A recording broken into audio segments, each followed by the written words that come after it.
Hello, this is Taha. This is Anaina, This is Mui Masala. and we're here to yap at you about films we watched recently. And today we're doing Predator Badlands by Dan Trachtenberg. You're after a creature that can't be killed. The definitive apex predator. I could help you.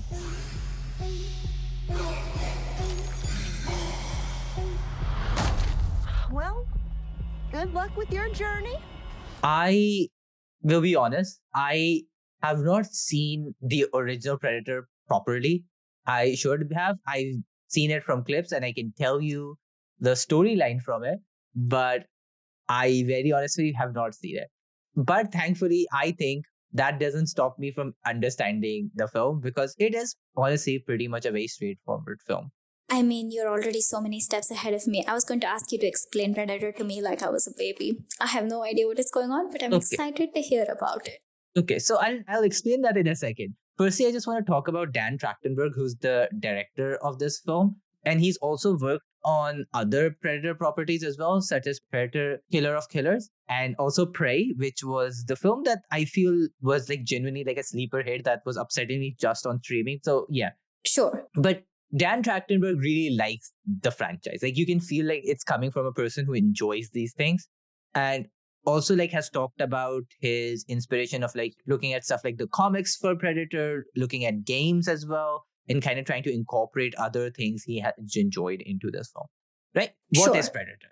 If you are that uninitiated, right? Basically, Yep. so the 1987 film starring Arnold Schwarzenegger and Carl Weathers, amongst many others, where they're in a jungle and there's this monster type of person that is hunting them. That's basically Predator. Think horror film type thing, but you only put action guys in it and you also have a bigger action, smarter action guy hunting them. That's basically the premise of Predator. Fair enough. Easy enough. What does this film do with Easy that? enough. So now in this one, it's much more of a what if the Predator was the protagonist instead? Okay, right? So okay. it starts off with introducing you to the world in which the Predator lives. These are an alien people. This specific tribe is called the Yokcha, right? There's a lot of other names here that will come up. I'll try and like just make it as simple as possible. But basically, our main character is Deck, and he's like the runt of the family, very basically. Like this man has a lot to prove. He's small, he's weaker than the other predators, and he lives in a culture which is very, you need to hunt, you need to prove yourself. The strongest survive, the weakest die. Yeah. So basically, cutting to the chase, spoilers already, but this is very much in the start, where his dad is like, tells his brother, kill him. His brother refuses, sends him on a ship off, and his dad kills his brother off. And he's left to prove that I'm going to hunt down the thing that even my dad is scared of. Okay. A man with a motive. A man with a motive. And when this started, I was firstly with the first fight sequence between him and his brother that is happening. I was like, this feels too like, I think there's one thing I want to add, which I have a problem with when fights become very CGI-ish, is nothing feels like it has any good weight to it. And second thing that I really, really have a pet peeve against in action films is cutting back and forth in a way that I do not get to feel the impact of any hit. Like you hit someone, you immediately cut to another angle of him falling down. No, just stay there. Let me feel it. Let me see the change. It just adds impact. Again, cut to John Wick. Watch the John Wick films. They're so good at like letting the action stay on scene and like letting it follow through. So it follows through with the action bit of action. Yeah, exactly. Like you see the punch really, if you feel it instead of it just like shifting it up. But thankfully, despite the rather weak first step that it took, I think as soon as you get to this world where I forgot the world's name, not really that important anyways, Jenna or something. It's basically think of a world where anything and everything is designed to kill you. And in that is the world in which Deck enters. And I found that really fun. I think this is just one of those premises which are you're like, oh, this is just fun. This is just like such a great fun way to do like a specific visual medium story. Like when I say that, what I basically mean, that's such a weird phrasing I chose, which is like, oh, this would translate to an action movie so well, right? Yeah. And I think this is then basically Deck gets wrecked immediately, loses all of his stuff, and then finds this robot, Thea, played by Elle Fanning. And this is where I think the film properly kicks off. And at first, I was very much of like, I would have just liked to see him by himself, because I think it's much more fun to see him navigate this world instead of like necessarily a companion. But I think Elle Fanning is genuinely that fun that she becomes a companion that is annoying at first, but really you warm up to throughout the film. It kind of does the buddy dynamic in this strange land well. Exactly. And then you also add this cute creature at the end as well, who joins them as well. And it basically just becomes very Mandalorian-esque. Okay. Also, one thing I wanted to add was the android is from Weyland-Yutani, who you might not know what it is, but a lot of people might have understood that. That Weyland-Yutani is from the Alien franchise, is the main company from the Alien franchise. Both of these are owned by Fox, now owned by Disney. So it's basically just crossover, which has happened before, Alien versus Predator, stuff like that. This is not new thing as well. Got it. Okay, so there's like a whole universe of these films that this film is a part of. Yeah, kinda. Dan Trachtenberg has talked about like, and this ending of this film also kind of hints toward this, of like trying to have these films connect a bit more and like build out this kind of universe to it. Which again, if it's good, I don't mind, but I would love for storytelling to be the first priority rather than franchise building, obviously. If it's going to be another current Marvel situation, maybe you don't mind. Exactly. So honestly, this film is relatively very simple, and it adheres to this thing that I've come up and talked about multiple times, which is your premise can be simple, but if it's done really well, it's good. Most people will enjoy it. And I think this is what this film does. It's simple, but well done. It follows like the basic story, like when he keeps encountering these environments and animals and stuff like that, which present unique challenges, and like, oh, they can shoot acid darts, this plant can paralyze you, this tree grabs you, whatever. And in the end, he learns from this and he is able to use them all as weapons in his own, like he's able to and that's such a like, it feels very video gamey as well, of like you go through levels and then you incorporate everything you've learned at the final boss fight. And also it's very much like a great storytelling thing of like, we've encountered, now we're going to summarize everything, and like it pays off. It's paying off every single beat that has flowed out, right? Yeah.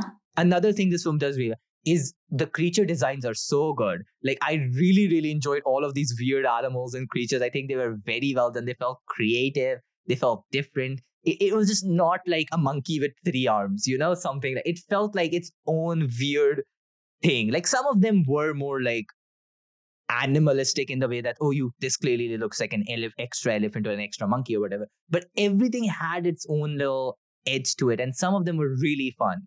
I'm looking at some of the images and they all look really cool in terms of like the design and the amount of like effort that's gone into kind of making them look a certain way and as like coherent rather. Yeah, exactly. And like, again, even I think if I remember correctly, the face of the Predator, again, the acting is done by Dimitris Schuster Kolomatangi, right? Who also does his father. But the head is CGI replaced because basically they have these mandibles and you need to have unique face shapes when they're speaking and stuff.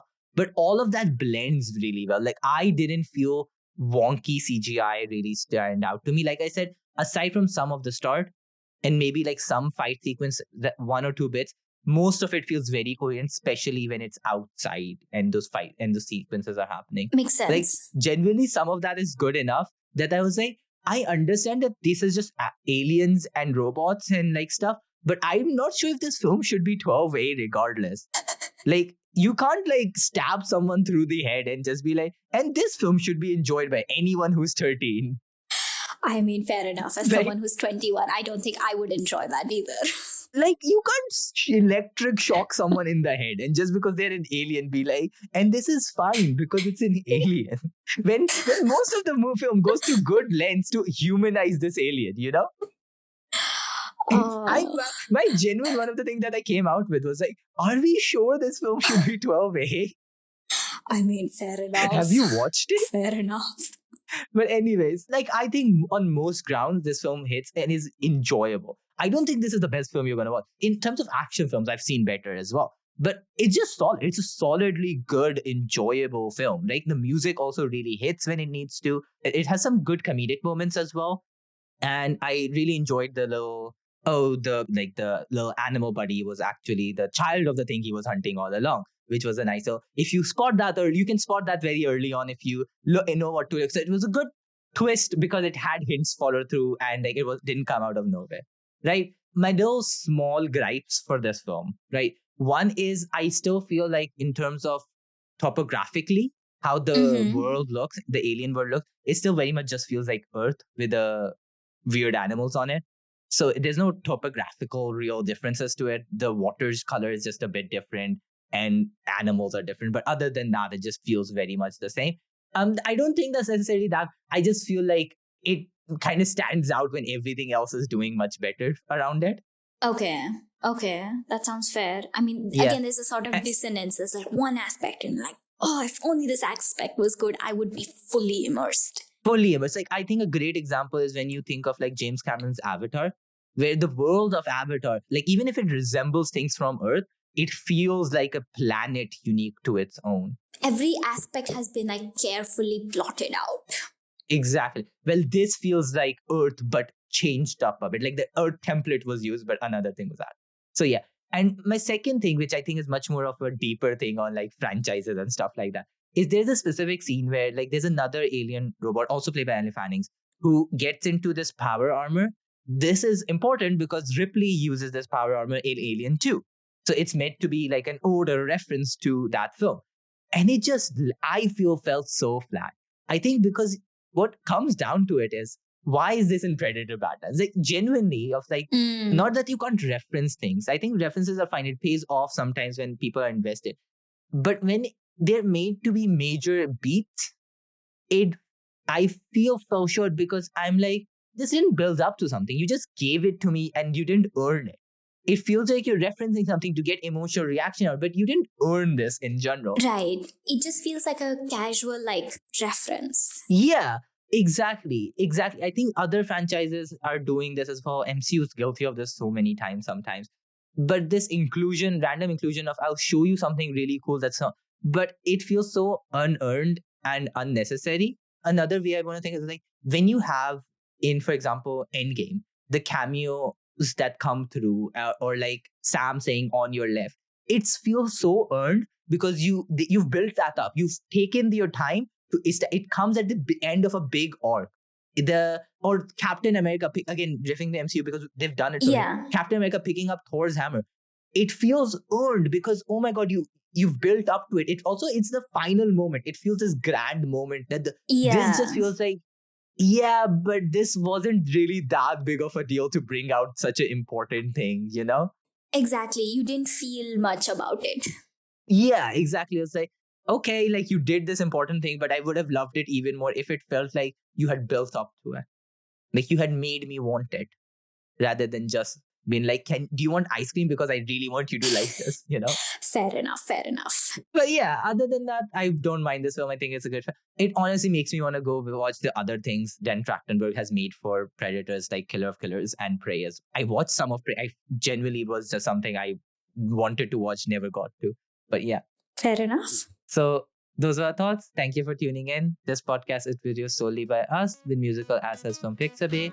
If you enjoyed this, please do share it. See you again next time. Bye-bye.